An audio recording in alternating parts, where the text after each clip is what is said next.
Assalamualaikum warahmatullahi wabarakatuh. Ketemu lagi di hari Selasa tanggal 11 Juli 2023. Kita akan membahas tentang hari Selasa ya. Selasa membahas tentang patah tulang. Oke, patah tulang. Patah tulang saya ambil dari bukunya ya. Bukunya itu ini. Ini adalah buku IMGS ya, buku IMGS eh yang dikeluarkan dari AIMO. Ya, jadi buku IMGS ini memang diperuntukkan untuk Anda untuk belajar soal medis ya. Insya Allah semua permasalahan medis yang sekiranya akan muncul di atas kapal itu dijelaskan secara lengkap dan gamblang di buku ini. Ya karena memang kan medis di atas kapal dengan medis pada umumnya nggak bakalan sama. Bukan nggak bakalan sama, jauh berbeda. Makanya kita sebagai dokter kalau nggak tahu batasannya akan susah memberikan pelajaran yang sesuai untuk perjalanan ataupun masalah yang akan Anda hadapi di atas kapal. Nah itu taunya AIMO tuh dari mana? Jadi jurnal-jurnalnya para nahkoda selama puluhan tahun itu dikumpulin, dirangkum sama mereka, lalu dibuat top 20, top 30 ya, top 20, top 30-nya paling atas apa, paling bawah apa, masalah-masalah yang sering banget terjadi di atas kapal. Ya tentunya ini nggak akan membahas masalah kayak kanker, kelainan syaraf, dan lain sebagainya, karena kayaknya hampir nggak ada kejadian ya di atas kapal, walaupun mungkin adalah satu dua, tapi tetap itu bukan kompetensi kita. Oke, kita mulai dari chapter 6 ini adalah tentang bone, joint, and muscle injury, cedera pada tulang, sendi, dan otot. Jadi dikatakan di sini cedera pada tulang, sendi, dan otot di sini adalah yang paling sering, ya. Ini adalah yang paling sering. Yang paling sering ditemukan di atas kapal. Semuanya all require investigation, semuanya membutuhkan pengamatan yang cermat ya. Apalagi kalau ada cedera pada spine, pelvis, dan long bone. Spine itu tulang belakang, pelvis itu tulang panggul, long bone itu tulang panjang ya. Jadi kalau kita mau lihat ya struktur anatomi ya, struktur anatominya.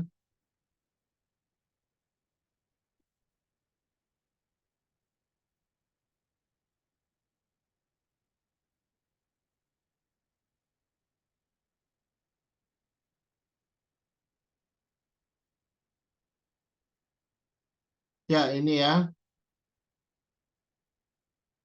Hmm, bisa dilihat apa enggak nih?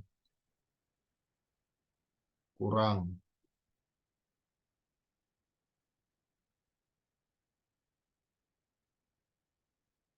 Ya sebenarnya kalau mau dapat gambar yang jelas dan bagus itu susah ya.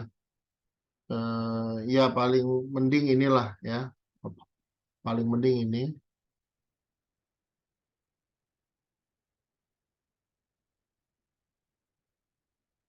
Ya kalau ada yang kurang jelas digedein aja. Ya, yang dinamakan tulang panjang ya itu yang ini. Tulang panjang yang ini ya, atas, bawah ini dua. Bawah dua ya. Ada yang menuju ke jempol, ada yang menuju ke kelingking ya. Ini tulang panjang. Nah, di bawah juga ada tulang panjang. Ini satu ya, tulang paha. Ini dua, tulang betis dan tulang kering ya. Nah, ini nama-namanya tulang macam-macam ya. Insya Allah hafal semua, bukan hafal ya, tahu semua lah. Kalaupun nggak hafal, orang nyebut saya tahu letaknya di mana ya, troklea, capitulum dan lain sebagainya.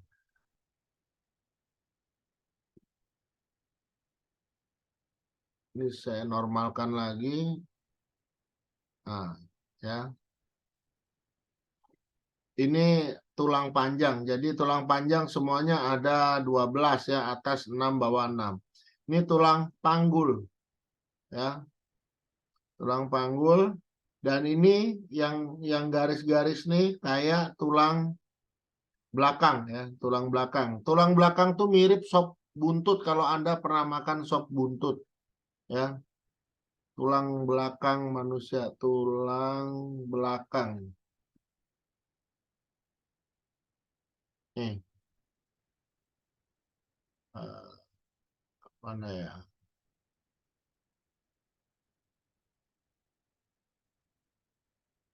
Ini yang normal aja ini dia. Nah, nih. Jadi tulang belakang itu bentuknya seperti ini, dari belakang, dari samping bengkok begini.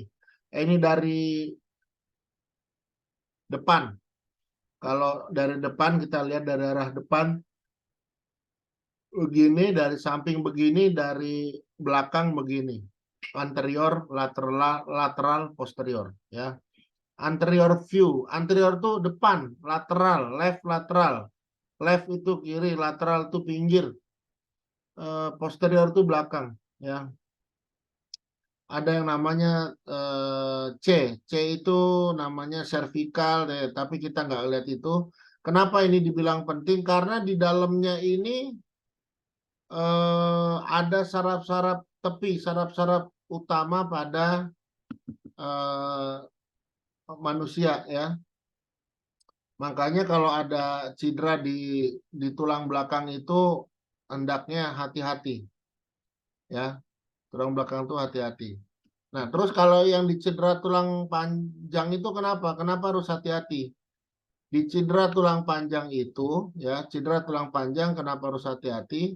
Karena tulang panjang itu tempat melekatnya banyak, di situ banyak terdapat saraf-saraf utama, pembuluh-pembuluh darah besar.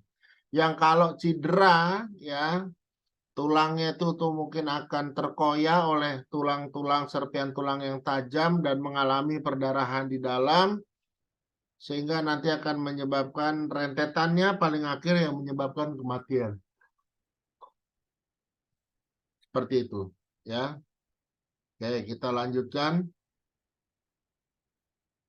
ya. Nah, untuk cedera otot, tulang, dan sendi ini pertama yang harus Anda ketahui adalah bagaimana caranya mentreatment dengan metode RICE ya. RICE ini ada ditulis nih, RICE sini, RICE. Oke, sebelumnya saya akan RICE ya, ini dia ya yang dimaksud dengan RICE. Dilihat, kalau kurang jelas silahkan di zoom in sendiri.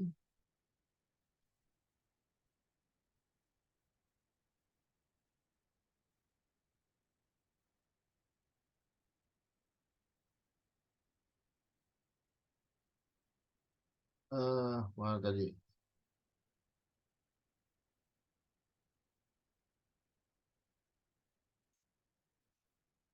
Kesannya mana? Ini depan kayaknya. Tanya Mbak Yuyun. Lihat ini ya. RICE itu R-nya itu rest ya, rest. Diistirahatkan tubuh, bagian tubuh yang cedera dan juga tubuhnya, orangnya ya. Diistirahatkan untuk apa? Mencegah cedera lebih lanjut dan membantu proses penyembuhan. Ya, itu rest.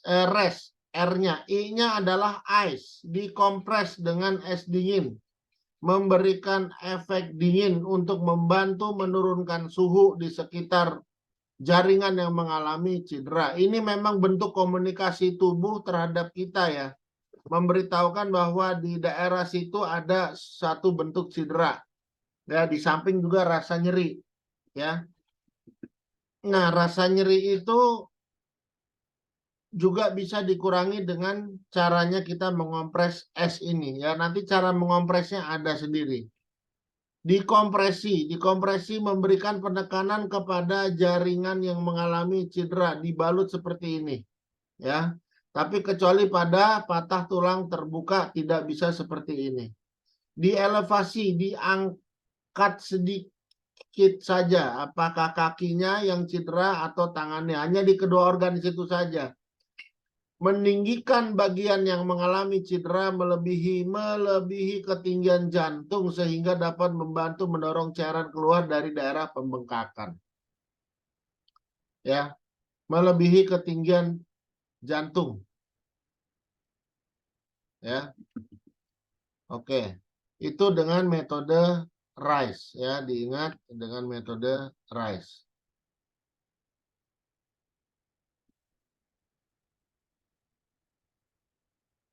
Oke. Sudah? Nah, di sini itu dijelaskan juga bagaimana caranya Anda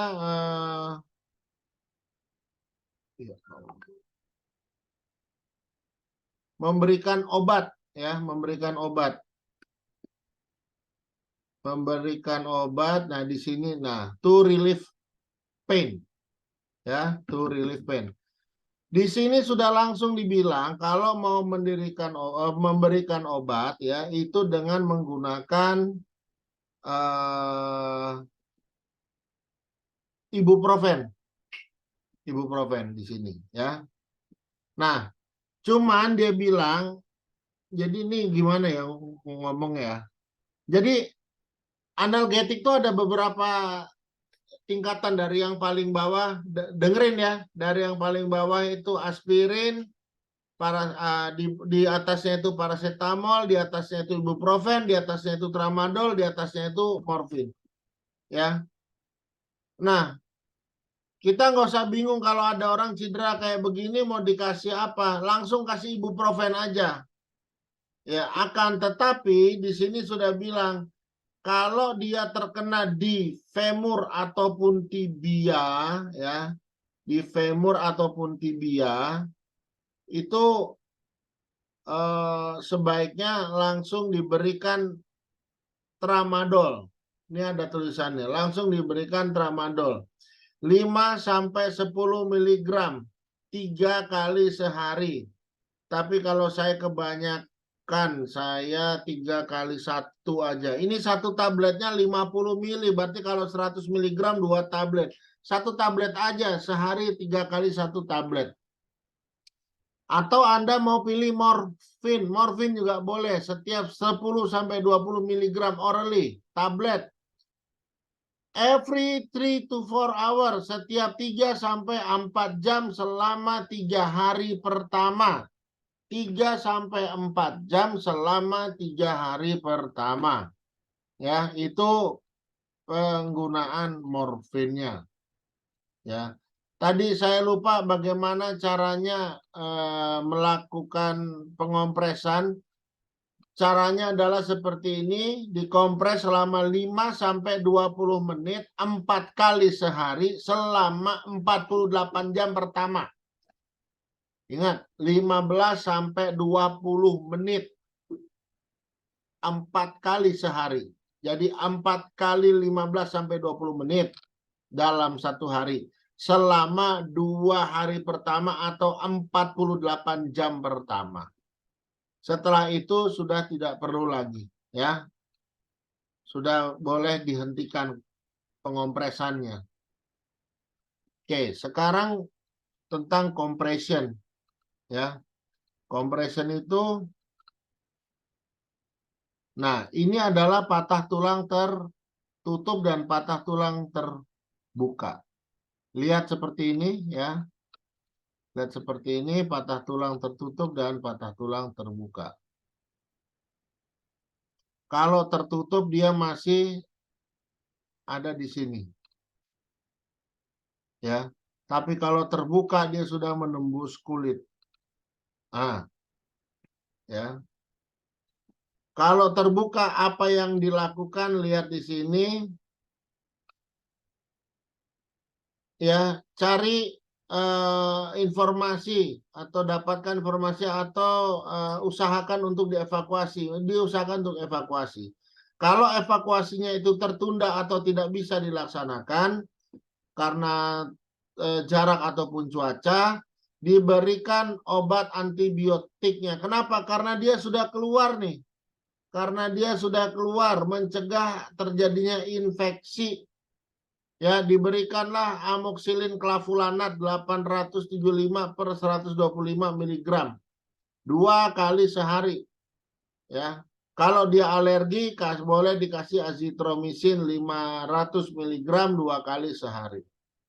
Jangan dijahit lukanya, ditutup saja. Cover it with a clean dry dressing. Ya, tutup dengan kain yang bersih dan bersih lah. Dry dressing tuh kering, kain yang bersih dan kering. Ya, dan jangan lupa diinspeksi, dilihat, ditengok lukanya untuk tanda-tanda infeksi. Tanda-tanda infeksi apa? Apa yang mau dilihat? Nih, panasnya meningkat, sudah bengkak, adanya nanah, appearance of pus, pas, nah, pas nih bacanya, bukan pus, pas, appearance of pus, ya, itu ada nanah. Jadi kalau udah bengkak, memerah, demam, maksudnya demam di daerah sini ya, di daerah mana? Di daerah sekitar luka sini ya, demam, ya, demam. Atau ada nanah ya, nanah biasanya warnanya kuning, ini ada nanah sini. Nah, ya, dilihat ya, biasanya kalau sudah dikasih antibiotik ini enggak terjadi, tapi kalau sampai terjadi kita bisa lihat ataukah dosisnya kurang atau kurang bersih. Ini kan harus dirawat nih tiap hari ya, harus diganti, harus dicuci, harus dibersihkan. Jangan pernah dimasukin sendiri seperti itu ya, tidak segampang yang Anda kira. Jangan pernah dimasukkan sendiri.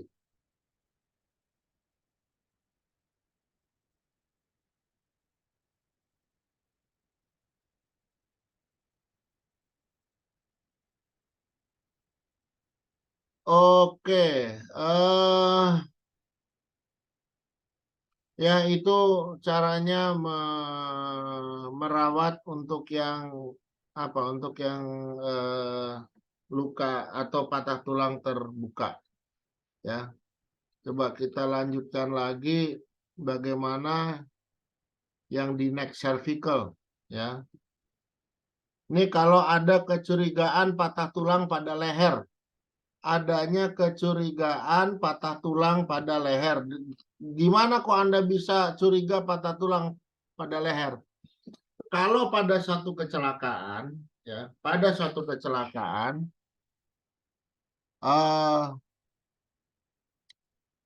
ada luka di atas, di leher ataupun di kepala, ya, itu Anda harus menganggap bahwa orang tersebut mengalami patah tulang pada leher. Sehingga ya pada pengangkatannya ya, ini kelihatan kan ini.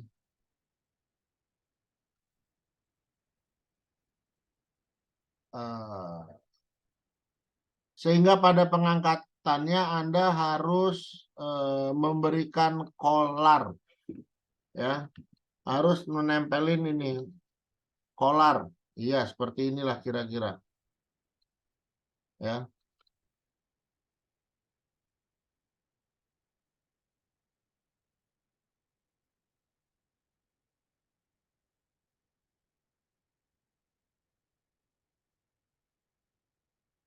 Nah, inilah kira-kira kayak gini ya, kolar ya.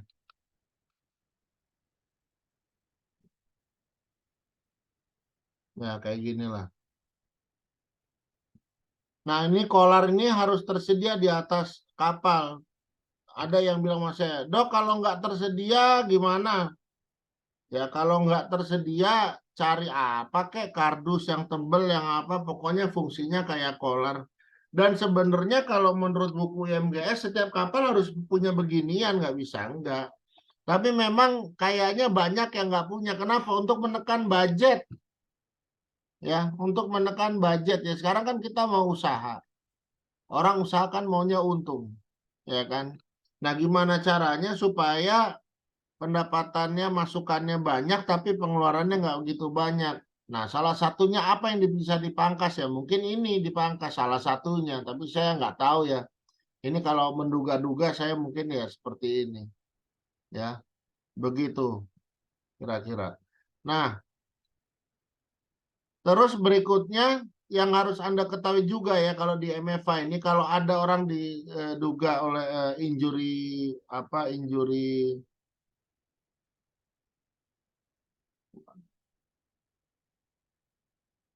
ada injury apa nih? Injury leher ya. Nah, ini ada yang bagus. Sebenarnya ini harus dihitung GCS-nya, tapi kayaknya Anda nggak diajarin GCS-nya. GCS itu tingkat kesadaran yang ada hitungannya gitu loh.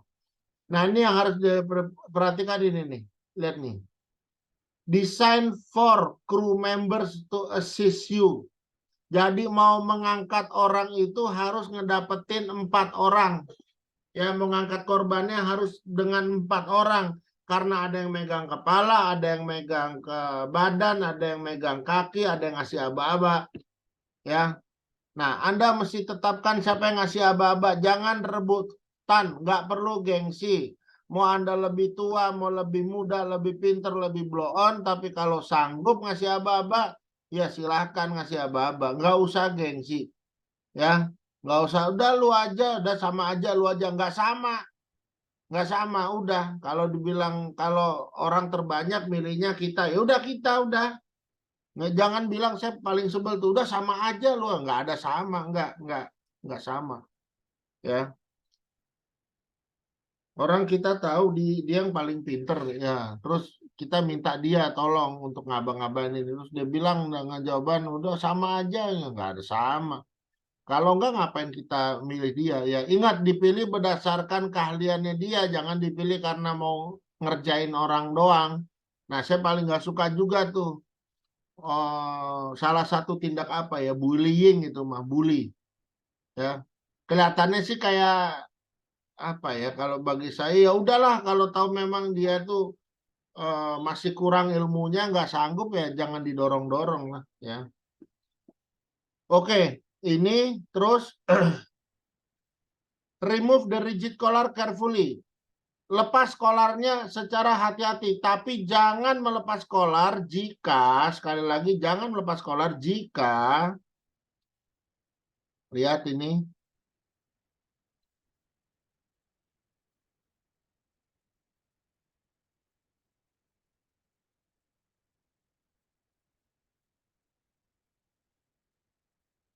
The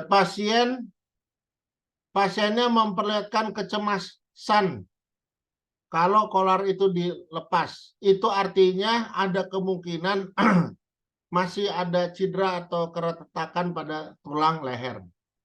Yang kedua, kamu tidak bisa mengumpulkan 4 orang, jadi kolar jangan dilepas, ya, dilepas.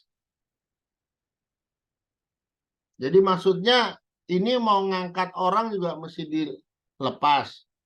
Mau nanti dirujuk juga mesti dilepas, ya.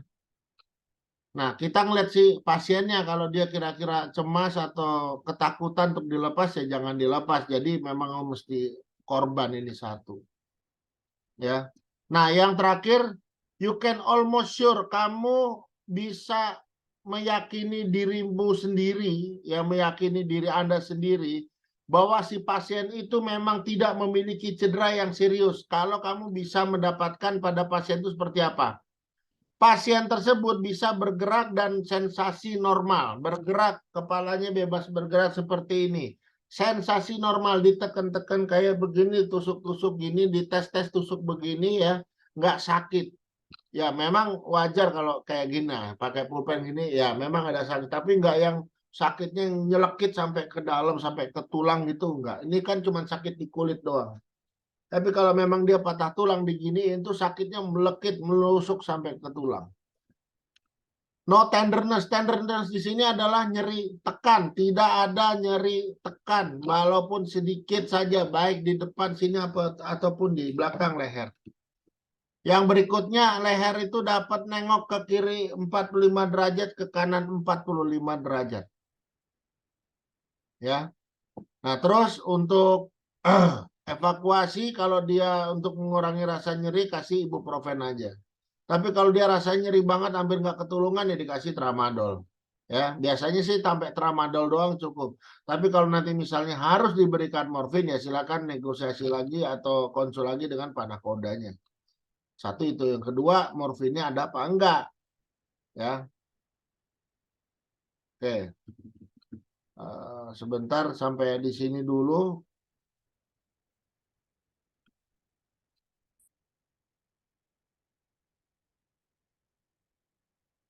Ya, kita sudahi dulu. Saya tutup dulu ini, tapi Anda jangan keluar dulu. Assalamualaikum warahmatullahi wabarakatuh. Semoga bermanfaat. Dokter Haryo out.